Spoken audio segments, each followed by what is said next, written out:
relationships, trauma, philosophy. Relationships, trauma, philosophy. Hello and welcome to episode 74 of the Yalla Habibi podcast. Welcome. Welcome. We weren't too sure what to speak about today, but then Scott did a lot of research on what we do. I regularly forget what we did 5 minutes ago, let alone a week ago or last weekend. I finally figured out what we did. We talk about anything that happens in our life, the strange, the weird, and the wonderful. Strange for me, wonderful for you. We went to a K-pop concert. The K-pop concert was epic. One of the main things I wanted to experience while we were in South Korea was a live K-pop show.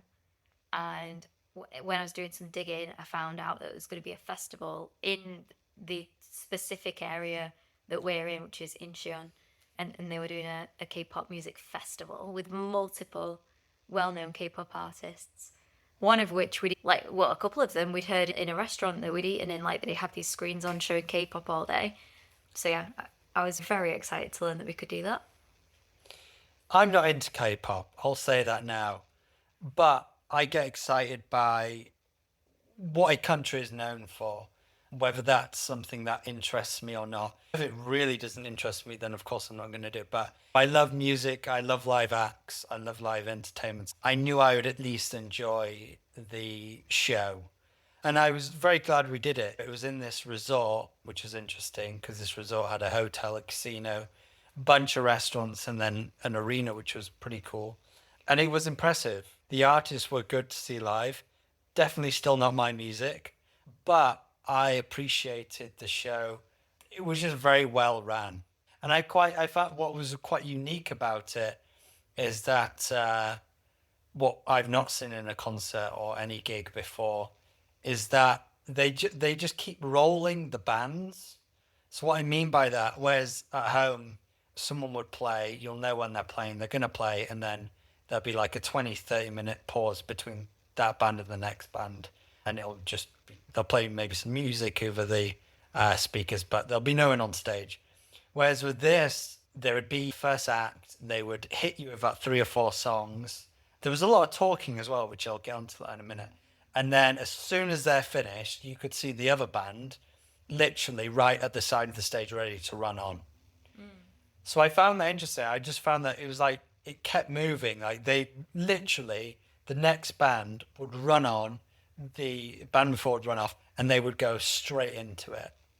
So I thought that was quite a unique aspect to the show. I'd never come across this before.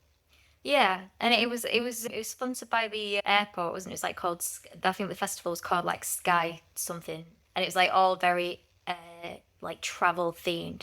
So before the act to come on, they'd put up a passport and they'd blank out who it was, and they'd give clues as to who the next act was. It'd be clue 1 this, clue 2 that. It might be one of their songs, and then they'd come on, and it was like clockwork. It was just really, it felt like one cohesive, is that the right word? Cohesive show. It didn't feel like separate artists, like what you just said, Scott, about festivals in the UK. We went to see that Hella Mega Tour, and it was, who was it? Wheatus. Green Day was the main act. And Fall Out Boy was there, Wheatus, and there's probably 1 or 2 forgetting. Yeah, I think they were the 3 main ones, so weren't they? Yeah. But that, like you said, there was a gap in between. It was very distinct. This is their time, that's their time, and that's their time. And that was the case with the K-pop bands, but it just somehow felt like they were all putting their show on together. Yeah, there was no pauses between the acts, though. It was continuous. That's what I'm saying. Yeah. And, it was, just different. It was like they were all playing one show together versus, like you were saying. Than a festival. So it was just I don't know if that's how they always are. I don't know. Yeah, it'd be interesting to see. And something really strange that happened, obviously all of the the presenter that came on in between and introduced the acts and whatever, obviously everything was in Korean. Occasionally they'd say the odd thing in English, are you ready? And then English speaking people would cheer. But what was I going to say about it? Oh yeah, so when the guy's talking, all of a sudden he says something and half the arena stands up and moves. I'm like, what just happened? Like, people just moved seats. Like, my best bet is that they said something like, okay, like the doors are now closed, like everyone who's got a ticket is inside, so feel free to fill any gaps.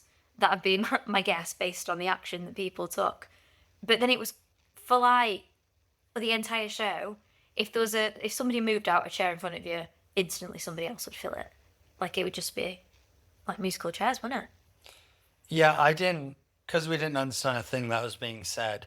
It was quite hard to understand that because everyone in the arena started moving, and it was my beer nearly got knocked to about 4 times because they were just like crabs. They just kept on popping up and just quickly moving across. I was like, geez, like give me a warning. Yeah, and it seemed so pointless because it was like the difference. We were so central, like it was just luck. We bought it through a tour company, and we didn't know the seats were assigned to you on the day. So it was just luck. We got like the best seats. It was super central, where the cameras were facing the stage. They faced us for most of it, so couldn't be a better place. So there was no point in trying to move. Yeah. There was no point to it. So yeah, we didn't see really any value in doing it. But it was a strange moment when everyone just kept moving for like 10 minutes. Another unique thing was how much they speak to the crowd. Whilst all bands do this, and I think it's an important part of an act as well, to connect with the audience. But it was just longer, and there was a lot more to it, I would say, than what I've seen in the past. What I was interested in was how rehearsed that part of it was, because some of these bands were quite big. Like one of them had 10 boys in it, like 10 people, and the minimum was sort of 4 people.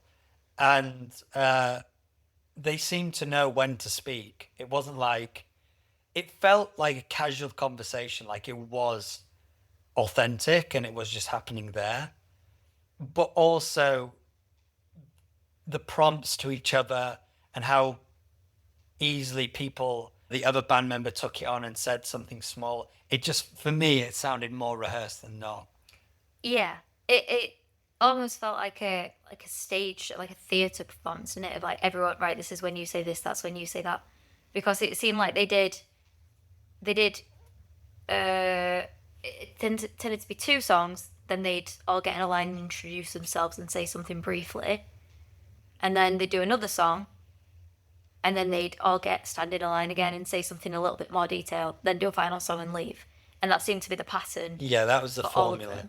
And yeah, they all did the thing where they introduced each band member, and they all did like the bow before the last song, and like, yeah, it was definitely felt not necessarily like word for word scripted, but very structured and organised.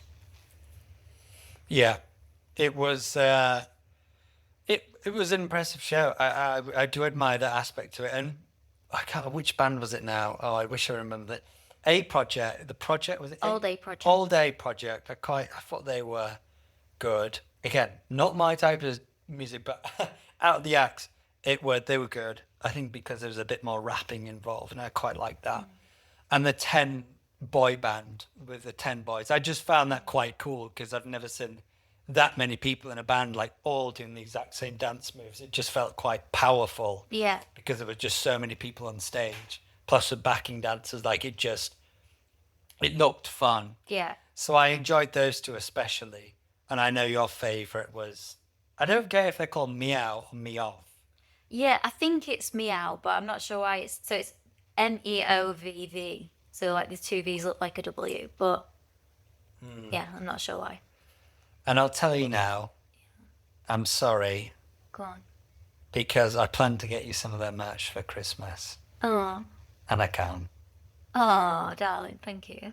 Now I think of it, I don't know why I've told you that, because I've got, oh crap. I'll forget that you said that. I've just walked myself into it because, oh, that was so silly actually, I've just said that.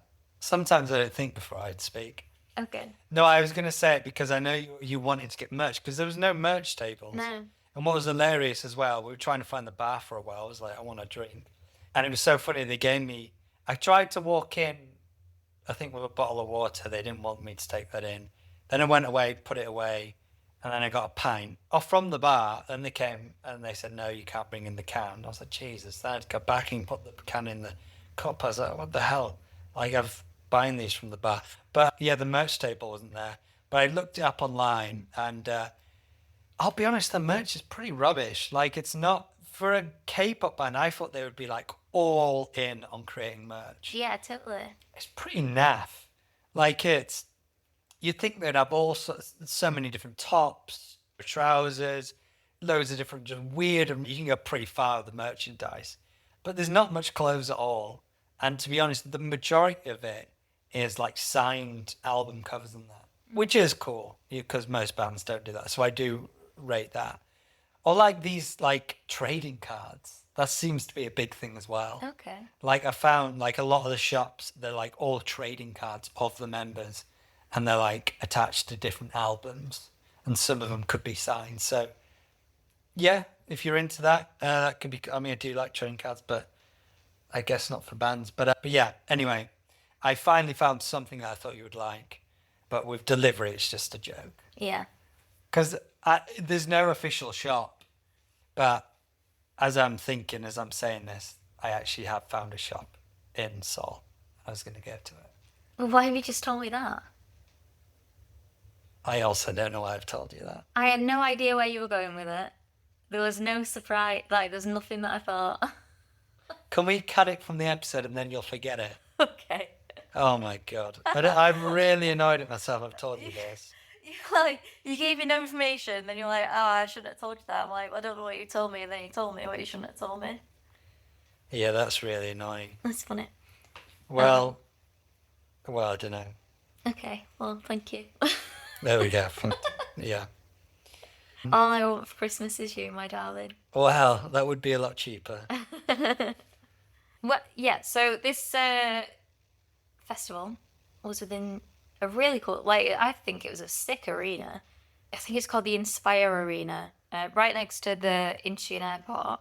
But yeah, like Scott mentioned, it was within a resort, and there's spas in there. There's all sorts. There's a Michael Jordan steakhouse, which as Yeah, that veg was folk we random. didn't go to, but Yeah.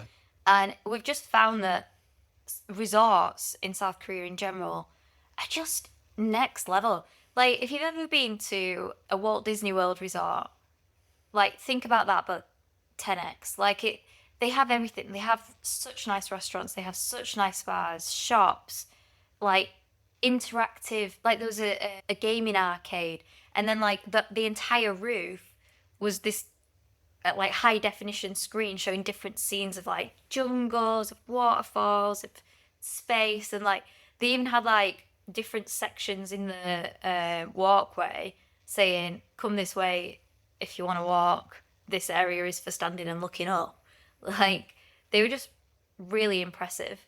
And in fact, we found a spa that we really wanted to go to that's one of the best in South Korea within one of these resorts. Do you remember what the actual resort was called? I know what the spa's called. The resort? No. It's called something like Paradise something, but it's the spa itself is called Simmer, Cimer, and it is the best spa I've ever seen. Like, when you look on Instagram, you're like, wow, that spa looks unreal. This is exactly that kind of spa. It's got a main indoor swimming pool. It's then got a infinity pool inside that's overlooking that. So when you look up, you can see the people swimming, a bit like when you see like mermaid performances. So if anyone's swimming in that, you can just totally see them. So heads up if you go in it, like, don't be pulling a wedgie out because everyone will see it magnified. There are outside swimming pools. There are outside like hot plungers. Some that have Epsom salts in, some that have like rose essential oil in. It's got countless jacuzzis in every bit of water you go in. There'll be a bit that you can sit that is jacuzzi-esque. What else was there? There's like steam rooms. There was this really cool area that you go in. I don't remember the name of it, but it's like, virtual spa, I think it was called. And it had like the three walls, other than the one that you walk in from, huge screens, again, like showing different scenarios every now and then. The roof as well. and you can just float in this water. Like that was my favorite thing to do then when it's got. I'd just like float in any bit of water I could get in.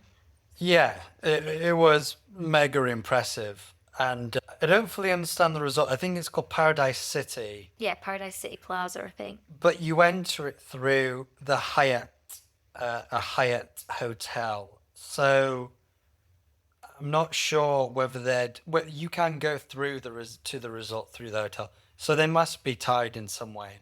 But it's ginormous. The resorts we're noticing here are massive. And I think we should do an episode at some point about who has the best resorts around the world. Ooh. Because America are very good at them, but there's other less known ones, like in Mexico. Xcaret is really incredible. So I think it'd be an interesting episode. But yeah, how do you say it? The spa? Simmer. Simmer, thank you, Susie. So Simmer, that is the best spa I've ever been to. And I do not, I say this lightly, I do not believe we will go to a spa better than that, because I don't believe a country would be willing to spend the amount of money they've spent on that spa. Yeah. It's over 50 million at least. Like, they've made so many rooms. There's like 20 different rooms you can go in, which are like all heated different rooms, different types of rocks, woods from all around the world, crystals. One is completely full of amethyst. The amethyst alone used in that would have been like, I don't know, £100,000. Yeah. Maybe more. It's nuts. Like, I just don't believe a country outside of maybe a UAE, like in Dubai, maybe they'd be willing, or maybe a Yeah. Saudi, maybe they would be willing to spend that sort of money. But until they do, I don't think you're going to beat that spa. It's effing incredible. It's £35 for the day. You get 6 hours. It's £5 in addition for every additional hour. To be honest, 6 hours is good. It's amazing. So the only downside I would say to the resorts is the cocktail game is not good. Yeah, definitely you're right. Like they just don't seem to have cocktail. They'll seem to have one or two cocktails that they do, which is wild because you can see all of like their liquor and spirits, and they could easily make they'll have tequila behind the bar, but the cocktails won't have a tequila sunrise, for example. I'm like, I know you can make it. Yeah, That's strange. I didn't get that. I didn't get that why the cocktail menus were just very small in all the resorts. But moving on, we had a knock at the door the other day, and we were getting ready to go to the spa. And I do a lot of calisthenics and yoga, and some of it involves bouncing, hopping, and stuff. So there will be a bit of a thud on the floor wherever I am, but it only ever goes on for like 20 minutes or whatever. So we had like some aggressive knocking on the first day, basically a neighbour saying, "Hey, what are you doing? You're too loud." So I was worried that that was happening again because I think I was mid-exercise and we get a knock on the door. And I was like, oh no, because I've been trying to be really considerate of it. I've changed my exercise routine so it doesn't have as much jumping, so it isn't going to involve me thudding on the floor. And this knock, at first I ignore it because I'm like, I'm not facing him. Like, I've already changed it, dude. Like, come on. If we were a loud couple, then fair enough. Well, I guess if we were a loud couple, we probably wouldn't care. But we're not someone who's loud. Usually we're the ones that are moaning about someone who's loud. So we're really conscious of it. So I just wasn't willing to face him that he was moaning again at it. But then they knocked again. And again, I was like, geez, I'm going to have to answer this door. And I was like, oh, God, I'm going to have to just argue with this guy in South Korean, which I cannot speak, in South Korean, in Korean. And imagine that, just arguing with someone through a translator. Just patiently passing it backwards and forwards. Oh, my God, just it'd be so frustrating. You may as well just get to fighting because you can both understand that, right? But it wasn't the angry neighbour at all. It was a very adorable little old woman. I think there was two, but the first old woman was adorable. And she was very smiley, said hello about 5 times. And I didn't know what it was, and I was confused at first. But she was adamant to tell us something. So we're like, okay, we should best hear it out because we don't know. When she was talking, I thought maybe she's the Airbnb host. coming to check in with us, but it wasn't. Then Shelby came and joined me to try to figure out what she's trying to tell us. And then she hands us a leaflet. And then we realise They were Christians. they were Christians. Which, you be Christian, whatever religion, I don't care. You'd be 40. You be 40. I respect every religion, be it, but just please don't come preach. Like, I'll make my decisions, you make your decisions. So I also respect people who want to preach. I don't know, it's a complicated thing, but I'm sort of someone who will make it very clear, like, no, I'm not interested.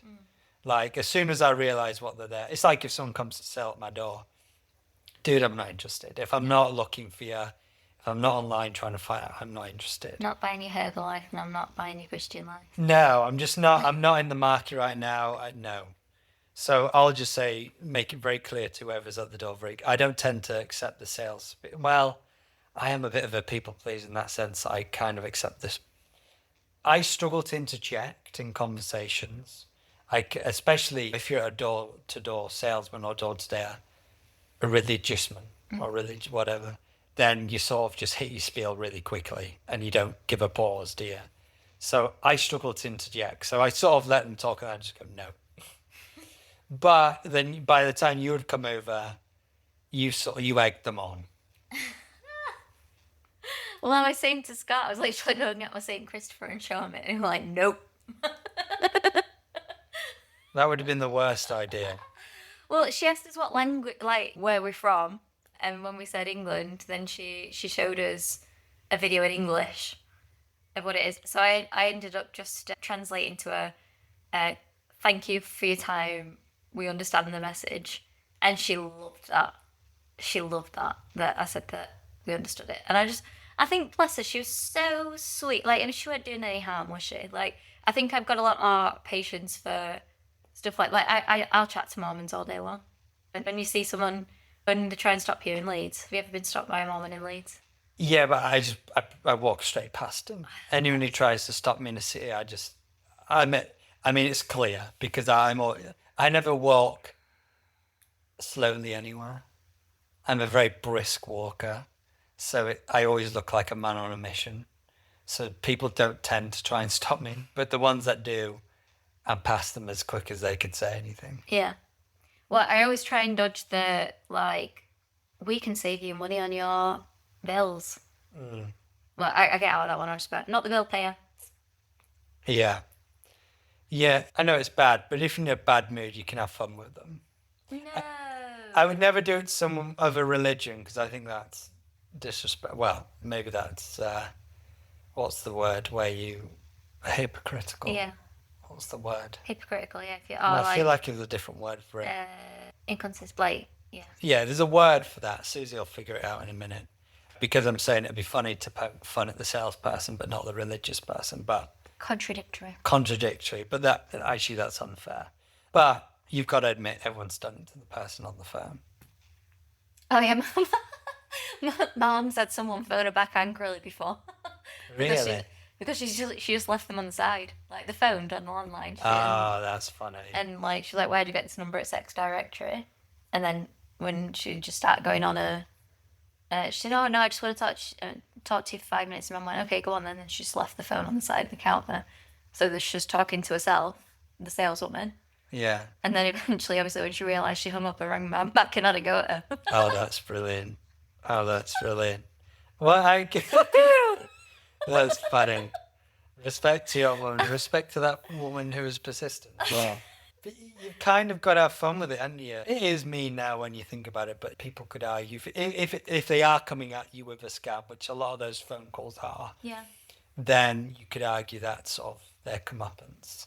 Well, I think But if it's unsolicited and you've made it clear that you have no interest and they persist, then, which my mum did on that phone call, not interested in what you're selling, and then the woman's like, oh, blah, blah, blah, blah, and she's like, oh, fine, go on then. Yeah. How do you feel? It's when they don't pause, which is suffocating. Yeah. But obviously they've got numbers to hit, whether they're scammers or not. So, yeah, it's just suffocating. And that's where I struggle, because I try to wait for a pause to interject. On a phone, it's easy as you can put the phone down. But in person, it's quite tough. It's quite tough. But my body language says it all. And a lot of the time, the listeners don't know this, but I've always lived quite a nudist life. Yeah. I'm not a nudist, but ever since a baby, I just haven't put clothes back on. I came out and I just never really agreed with clothes.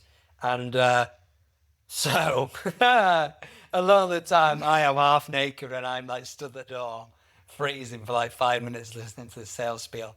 And when I was at my mum's, her door looks onto a main road and people are always walking by.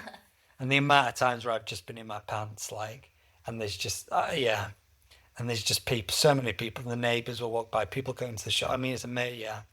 And from your bedroom window, looks directly at, there's like that house that's facing, and that you can always see people Oh, in the yeah. kitchen. I've accepted that. They've defo seen us. Well, I know the guy enjoys it. So, okay, so this is its whole topic on its own, but there's a couple that, the bedroom that I used to be in my mum, and I'm not, when I say mum's, I wasn't a young kid, I was older. It was in the last 10 years.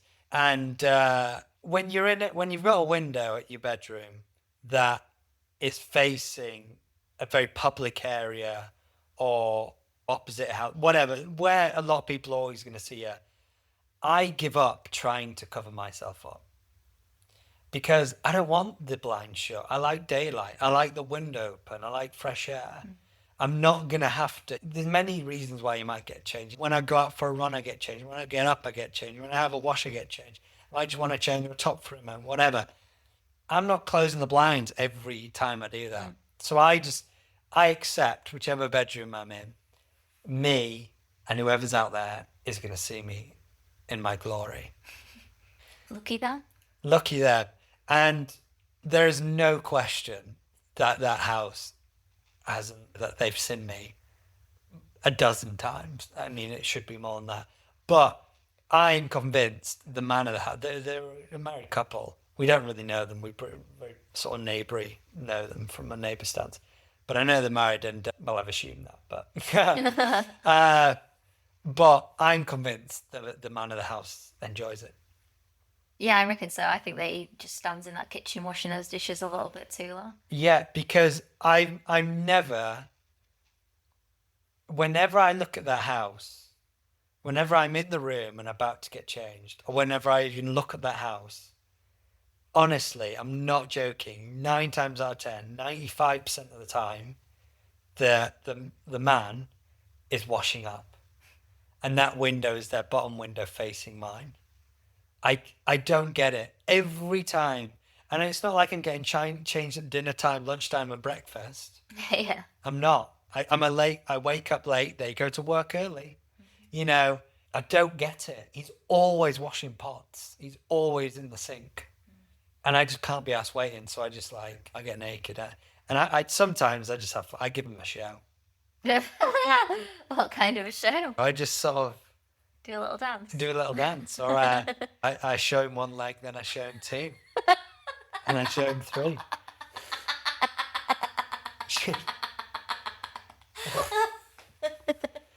I find it funny. I think if you just embrace it, granted, I think this isn't as easier for a woman, but I just embrace it and I don't care. So yeah, if you know where I live, you'll see me naked. And a treat will be had by all. And a treat will be had or a fright. So that was not on the agenda. Jesus. I hope I don't regret that. Saying all this stuff I've said on today's episode. But one final thing I did want to say before we get to our amazing segments is that moving from my naked body is that I think my body, it doesn't have to be naked, would be an absolute hit in the Korean market. Yeah. Because I was working out the other day and there was old couples here seem to be adorable. And there was this old couple collecting like berries from the tree. And I went downstairs to work out because this workout does involve me jumping and stuff. And I was like, I can't be in the apartment. We'll have an angry knock at the door. So I go outside to do it. And they were just so fascinated by my workout. When I got my mat out, they were like, wow, wow. And they were just so wowed by that. And they were locked on me, locked. I was like, this is going to be pretty awkward. Like, I'm used to getting funny looks because I wear all my kit and I run everywhere around the world. So I kind of accept it. But when you have an old couple stood 10 meters away from you, just staring at you in fascination to what I'm about to do on this grass, it was quite uncomfortable. And then I could see in the corner of my eye them both walking towards me, and I'm trying to do my work. I'm like, what do they want? But they were adorable. They just wanted to understand how to work how to help their back and their knees. They were particularly interested in. And it ended up being a really lovely moment. And I did a 10-minute workout with them. Yeah. And it was really, really nice. I showed them really supportive, from sitting down exercises to a little bit harder, because again, they were of an older age. But they were nimble. They were squatting with me. They were like, no, we'll squat with you. Like, they were going for it. Yeah, and it was just amazing. So, and I've just noticed generally, I mean, you said, you made me aware of this, didn't you? About when we've walked around town, obviously mostly Shelby gets checked out wherever we go. But what's interesting in this country is that I don't get checked out by my age. The people checking me out, again, you made me aware of this, is by 16 above. Yeah. Or 15 above. Scott is an absolute snack for cougars. An absolute snack. Yeah, and I feel like I've noticed it more on this leg of our travels that, yeah, older women tend to just really look a little bit too long at my love. Yeah, I never knew I'd be. I don't think I'm a snack for the cougars I mean, I am in a cougar relationship, but I don't think I'm in a big snack at home for the cougars. Yeah, but where was that one? There was somewhere, and it was definitely a Western woman who, like, followed you across the room. Followed me? And with her eyes, I mean, Oh, her eyes and her lust. I can't remember where we were now, but it was definitely a Western. I think it could have actually been in Laos, but it was a Western woman. Oh, that's hilarious. Who, yeah, was just...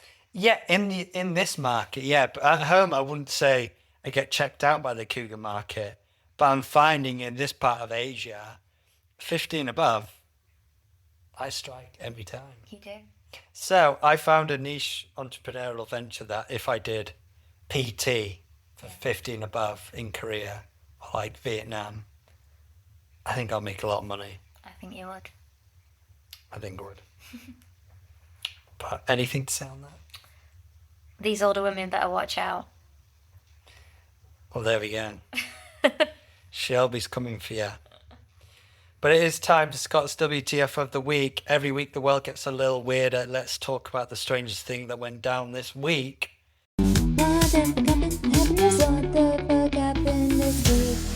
This isn't just strange, but I'm quite angry at it. Okay. And you're about to be angry at it. Right. I'll prepare myself for rage. And you, to be fair, you probably already know this. But, so you shop at this place at Christmas. Mm-hmm. We don't shop at this supermarket all year round. We're more of a... Tesco and Aldi? We're not Tesco, we're Lidl, that's what we are, Lidl. We do go to Tesco, actually, it's a really big one. But Lidl is like our go-to. But we go to Aldi near us. Aldi, that's why I pointed at you to say it. Well, I didn't understand. Because I always Because mix we them up. prefer- I we always prefer mix them up. Lidl, but Aldi is the one that is close to us and convenient, and I love it still. Lidl's got a few more vegan options. Go to the Aldi Lidl episode. We did an Aldi Lidl episode. And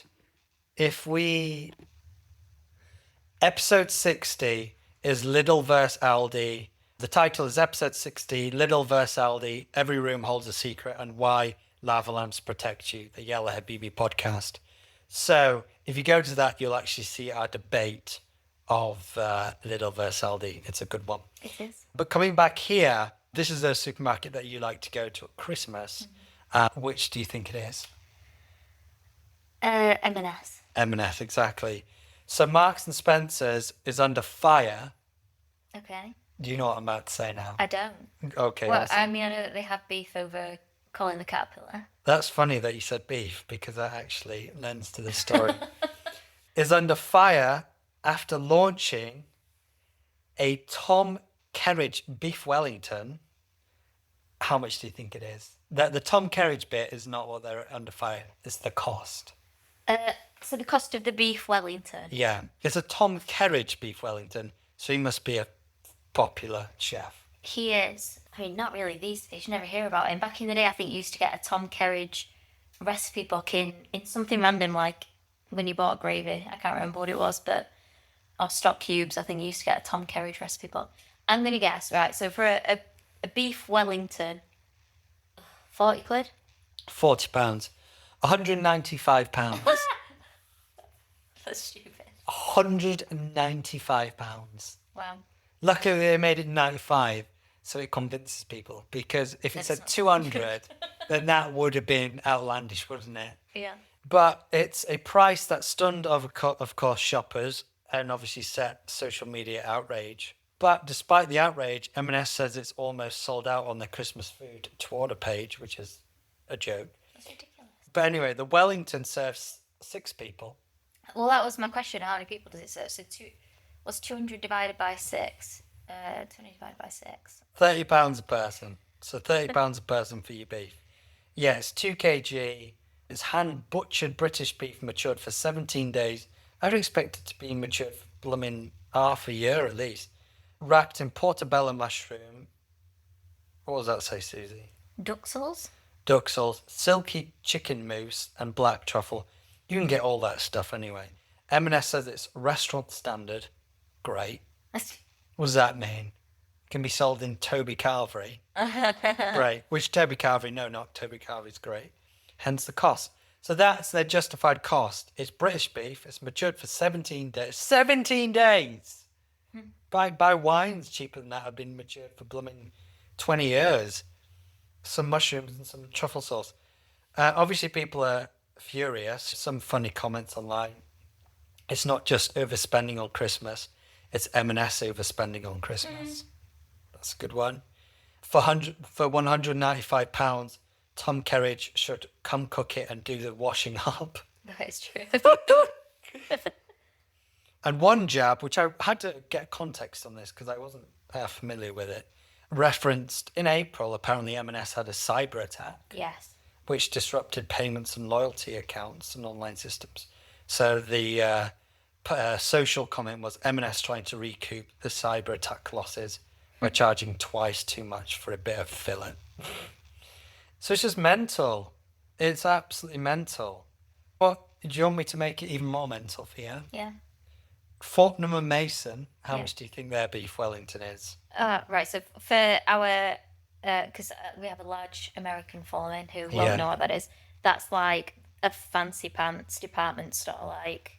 It is, yeah. Yeah, I don't even know what you compare it to, but it's like Harrods. Harrods. You may know Harrods. Yeah, if Harrods. I think it's pretty international, but it's, Fortnum and Mason is it's like where the royals would shop. Yeah. It's a very, it's amazing. If you go to, especially London at Christmas, it's so worth a visit, even if you're not going to buy anything. Yeah. Because it is just stunning in Christmas time. It is. But so Fortnum and Mason's, you would fully expect everything in there to be expensive. Yeah. How much is their beef Wellington? 150? 120. Okay. So Still ridiculous. but significantly cheaper. Like significantly cheaper. What about Gordon Ramsay's restaurants? Gordon Ramsay, everyone knows him. But probably the most popular chef in the world. So what are you asking per serving? Yeah, if you bought beef Wellington at one of Gordon Ramsay's Wellingtons, one of his restaurants, and M&S's justification is this is restaurant standard. Well, this is, before I answer this, are we talking per serving or per 6 servings? I think that floors that. Okay, let's skip that one. It's £95 per person, which actually It's extortion. isn't justifiable. So that's quite a silly comment. Oh my God, an article put that out there. It's not justifiable at all then, is it? Charlie Bingham, don't know who he is, offers the £30 ready meal version. Fudge knows who he is. Two pretty pointless references there. Cut it. Cut! So yeah, what's your thoughts? See, it's hard for me to not look at this from a point of view of like the worth of an animal's life. You know what I mean? At the end of the day, if that's going to deter people from buying meat, I'd love for meat to be super expensive. I really would. I'd love for it to be double that. I'd love for all meat to be double the cost that it currently is, triple the cost, quadruple the cost. Because how can you say that an animal's life is worth just mere pounds? That's my comment on it. Okay, that wasn't the comment I was looking for, but it's understandable coming from yourself because you are very passionate and driven on the vegan way. So that's understandable. Yeah, for me, I just think it's a joke. I think whoever's buying that, you're going to have quite a bit of money to be spending that sort of money on the beef. And to be honest, I think I think 6 people isn't enough either on it. So yeah, I think it's a joke. I think it's an absolute joke. £195 for a block of beef, I think is. Well, I guess you just don't bother buying it. You let them do silly things that I don't bother buying it. Yeah, exactly. Well, we certainly won't be having that on our Christmas dinner, will we, darling? No, We'll be having a nice nut roast. we will. Well, I think it's time for Shelby's Good Vibes Only now, because, I mean, whether from an animal rights point of view or from a bank account point of view, it's quite a stressful topic, some might say.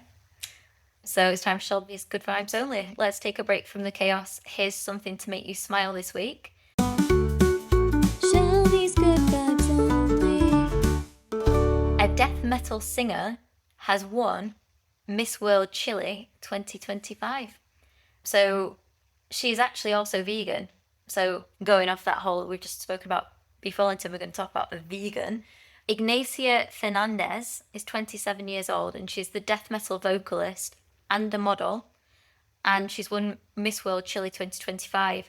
So like in these Miss World competitions, they always have to have like a special talent. Like in Miss Congeniality, I think she did bell ringing and like one of the women did, she ended up doing like when you put water in wine glasses and you can make songs. So they all have like special talents that they have to demonstrate as part of the competition. And for her, it was singing or screaming her death metal song with her guitarist, and it was Deceasus is the band, I think they're called.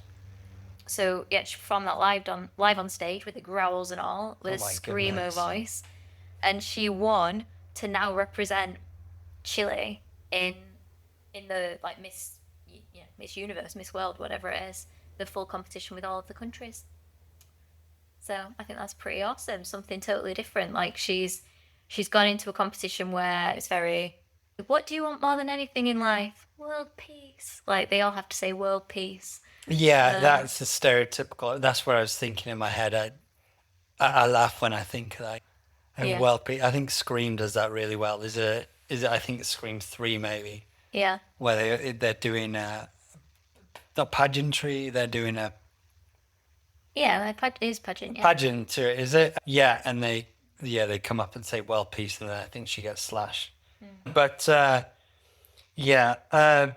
that's mental. Well, it's not mental, but it must have been mental for the audience, because I can imagine the audience being not a death metal group. No, if anyone would sing it, it'd more likely be opera or musical theatre, something very tame, like a song about loving your country, like singing the national Yeah, the anthem, for national- example. No, like literally, like that would be the kind of thing that you would expect them, particularly. America, America. Exactly, like that's what you would expect them to be singing.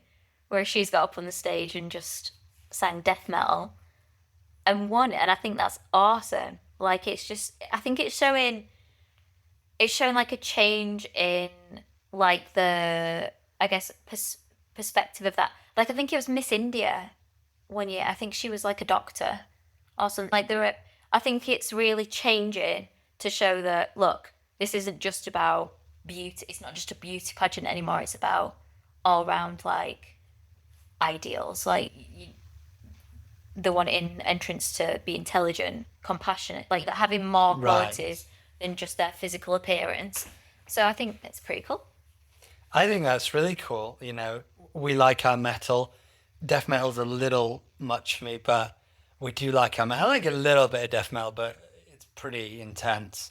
But yeah, that's rock and roll. That's so cool to see that she's won it, and I would love to have seen the faces on the crowd. But yeah, it's exciting to see that change. I think that's a good observant of you. Yeah. Observation. That's good observation that they're sort of evolving with the times. Yeah, that's really cool. That's really cool. Miss World Chile. Yes. Chile. And we'll be going to Chile next year, won't we? We will. We will. I'm quite excited to go to Chile, actually. Maybe we check out some death metal. I would go to a show for it. But have you listened to death metal before? Exactly that, yeah. It's exactly that. I think I've missed my calling. No, you have. That is. I'm a vegan and I sing metal. But it's even more than that, though. It's like, because metal can have, obviously has screaming in, but for the most part, you can still hear what they're saying. Yeah. Whereas when it gets to death metal, two things change. One, the entire song is the screaming part, whereas metal songs will be normal singing, and there'll be the gutter or whatever their approach is to it. So one, the entire song is that, and two, you don't really know what they're saying. Yeah. You don't. It is just exactly what you just did there. So there's no. I feel what makes a song take you on a ride is there has to be a down moment, a moment where it brings you down, then takes you back up and takes you back. I like that, and I feel rock does that, metal does that, and it keeps it at a high level, but it does bring you down again for a bit, and they go But death metal is just up there. It's kind of like hard style as well. That's a different genre altogether. But hard style is constant. Do, do, do, do, do, do, do. It's always got that backing. So for me, I struggle to get into because of that. It's just like I can't be at euphoria for the entire concert. You need to come back down and then go back up. But Well, I'd like to give it a go, personally. well, I would love to see you do it. I'd love to see you do it. And yeah, I would love to go see it. But yes, if you enjoyed the episode, please do give us a subscribe, like, share, rate us. If you're on platforms like Spotify, Apple Podcasts, a big fat 5 stars would be much, much appreciated. It really is appreciated and goes a long way. Subscribe really helps us on YouTube and any other platform that takes it. So we much appreciate it. Yes, we do. Another adventure wrapped up. But the journey never ends. Keep your bags packed for the next one. And remember, when in doubt, just say, Yalla Habibi. See you next time.